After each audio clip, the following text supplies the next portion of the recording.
తెనాలి నియోజకవర్గ ప్రజలందరికీ కూడా మనస్ఫూర్తిగా ధన్యవాదాలు. 10 సంవత్సరాలు శాసనసభ్యుడిగా ఉన్నప్పుడు చేసిన అభివృద్ధి కార్యక్రమాలు మీ అందరూ తెలుసు.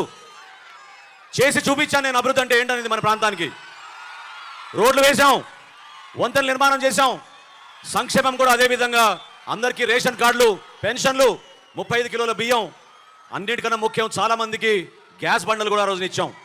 ఏనాడు కూడా తగ్గలేదు.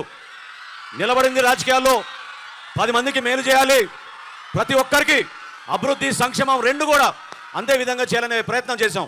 ఈరోజు మీకు మాటిస్తున్నాను, నేను పవన్ కళ్యాణ్ గారు తెనాలికి వచ్చిన సందర్భంగా ఈ ఎన్నికల్లో తెలుగుదేశం, జనసేన పార్టీ, భారతీయ జనతా పార్టీ ఘన విజయం సాధించబోతోంది. మన ప్రభుత్వం మనం ఏర్పాటు చేయబోతున్నాం.